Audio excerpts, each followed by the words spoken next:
Hi ICP family, how are you all doing today? Today we'll be seeing the four-step process that you need to follow in order to get a top score on the SAT. And if you follow this four-step process diligently, I guarantee you'll be able to get the score that you desire, no matter how much it is. So before we actually discuss this four-step process, let's actually discuss how this four-step process came out to be. So for those who don't know me, my name is Abel. I'm the general manager of Ethio College Prep, and I myself have gotten a top score on the SAT at 1530. And this four-step process is the process I followed in order to get that top score. So that's one of the sources for this four-step process. Secondly, through 2 years of tutoring other students since our first SAT course back in June 2020, I've tutored various hundreds of students on the SAT, and I've seen what works and what doesn't for the students that I've tutored. Students that follow this four-step process consistently get a top score on the SAT. There's a pattern between top scorers on the SAT, and that's what I've seen with our students. And while building our powerful team of SAT tutors at ECP, we have tutors that have scored 1450 and above on their SATs at ECP. I've interviewed various top scoring tutors in order to hire them to our organization. And I've seen consistently what students use in order to get a top score on their SAT, right? There's a certain pattern, there's a certain practice that they follow in order to get to that top score.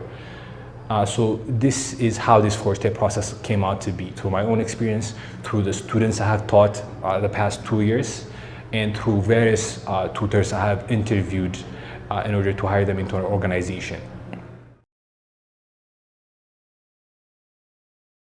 So let's actually discuss this four-step process. So what's the first thing we want to do? First thing we want to do in order to get a top score on the SAT is to actually learn the SAT content. Kind of obvious, we can't really do well on the SAT if we don't know the content. So what does that mean, learning the content? So for SAT reading, there's not a lot of content to actually learn, right? You just read the passage and do the questions. But what you can do is learn the pattern the SAT uses, right? The specific question types, the type of right answers, they have a certain pattern. The type of wrong answers have also a certain pattern. We want to learn that pattern they use on the reading section. That's the content to learn on the reading. And that's going to be achieved through consistent practice. When it comes to SAT writing, what we want to do is learn grammar rules, right? The SAT writing is all about English grammar. It tests us on the principles and conventions of the English grammar. We need to be able to have a mastery of the English grammar rules in order to be able to get a top score on the writing section. So mastering grammar and learning all the rules and conventions involved with SAT on generally English grammar is key for the writing section. Going on to the math section, what we want to do is obviously learn the content of what we have learned in 10th and 11th grade, because that's what's going to appear on the SAT. Most of the content we have seen in 10th and 11th grade based on the Ethiopian curriculum is what's going to appear on our SAT math section. So you want to learn how to do algebra, you want to learn how to deal with functions, polynomials, some simple trigonometry, solid geometry, all that. You want to learn all those concepts, the formulas, the rules involved before you actually get to doing practice and before your SAT exam as well. So that's the first step. We want to learn the concepts, the content also.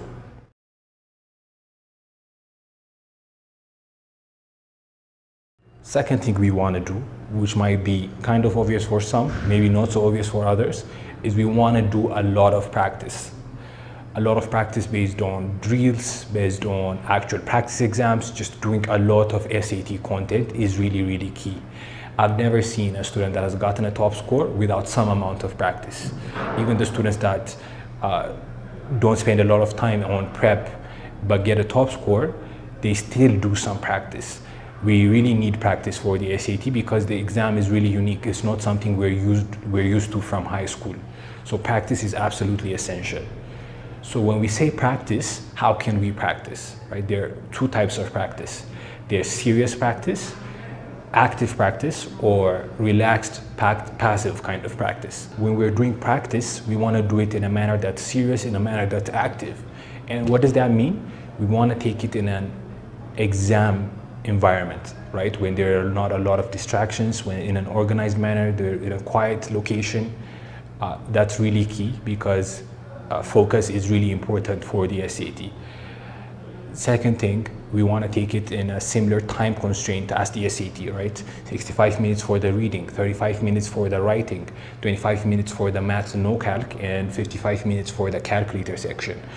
That's how we're going to take it in on exam day, and that's what we should do for our practice tests as well. We also want to take breaks in between, just like we would do on exam day. So 10 minutes after the reading section, 5 minutes after the math no calc section is what will be given on test day. We want to take that too on our practice tests. What we're trying to do through this process, through this active practice, is just create the environment of the SAT as much as we can. We want to practice in a situation that's exactly similar to what we'll see on SAT test day. So in addition to the stuff we discussed, what we can also do is practice in an actual printed format, not on an ebook version or on a computer. You won't get a computer on the SAT test day. You will do it on a paper, right? So you want to practice on a printed format with an actual answer sheet as well. And something I generally suggest too is to practice in the morning, because that's when we take the SAT exam, right? We take it in the morning from 9 a.m. to 12 p.m. And if we're really familiar with taking it at that time in the morning, then on SAT test day, it will feel like just another practice test, right? If we follow all the practice test rules, the serious practice test rules we just discussed, the SAT exam is just going to feel like another practice test, and that is what we want. You don't want to be stressed, we don't want to be feeling anxiety on test day. It's just another practice test. So it might be a bit over the top, but I'll tell you why we want to do practice in this manner. We want to do practice in this manner because practice tests are actually more important than the SAT exam you'll be taking. You might be a bit confused by that statement, so let me explain my thought process behind that. So they're not important in terms of, you're not going to use them to get acceptance to colleges, right? That's not why we use practice tests. Colleges won't accept your practice test scores. They'll take your SAT exam scores. But here's how they're important. Your practice tests actually predict what you'll get on SAT test day, like really close to what you'll get on SAT test day, right? And the beauty of practice tests is that we can actually affect that score. So practice tests are important because of that reason. They predict what we'll get on SAT test day, and they give us the power to affect that score. Once we have learned what we get on practice tests, next time we do another practice test, we learn from our previous practice tests and apply that lesson. We learn more content. We use various strategies and tips. And through this, we will actually affect our practice test score and increase our chances of getting a higher score on the SAT exam. So that's why practice tests are actually more important than your SAT exam.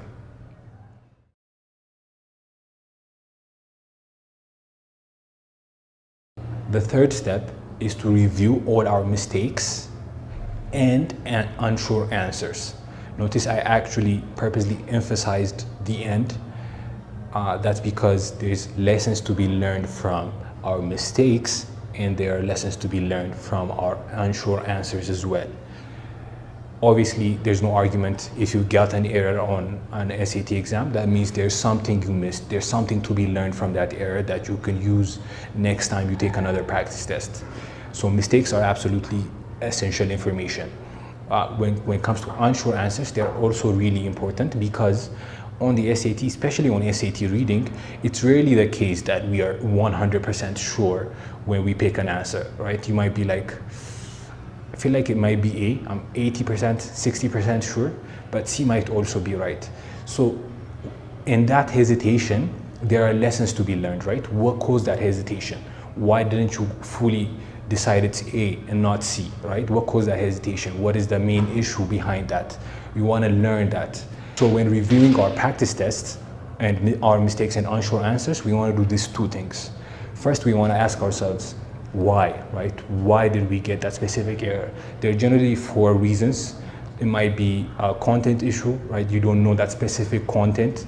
Maybe if it's dealing with exponential functions, you're not familiar with exponential functions.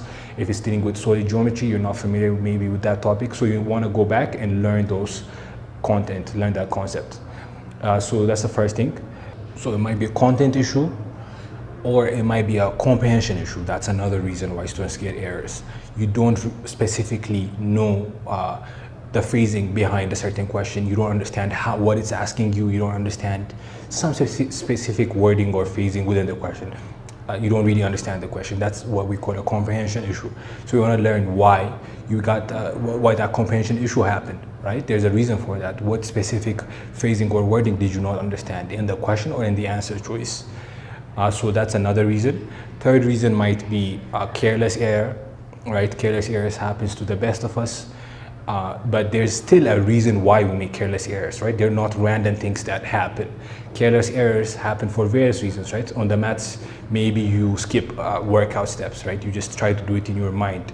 Maybe you're doing it extremely fast. And once you've identified why that careless error happened, right? Skipping steps, doing it too fast, you learn from that, right? They're not random things that happen. Keep that in mind. You learn from that careless error. So that's another reason. Fourth thing might be time, right? Time issue is really huge on the SAT. There's an intense time limit, so you might have missed a question because you did not have enough time. That also happens. So you create a plan for next time. How do you deal with time, right? Do you do some questions faster, some questions slower? Do you attack a certain type of question first and then another type of question later? Do you try out various reading strategies, various doing question strategies? So you try out different things for next time. But main thing is that we identify why we made that issue first.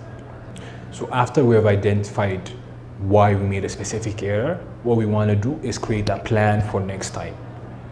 If this type of questions appear on another practice test or on the actual SAT exam, what are we going to do? What's our plan? What's our strategy? If it's a content issue, what specific content do we need to learn for the next time? If it's a comprehension issue, how are we going to understand this type of questions the second time they appear? What wording or phrasing was unclear, and what can we learn from that in order to attack the same kind of question better the next time? So identify the why and then create a plan for next time. And you want to do this for your mistakes and unsure answers.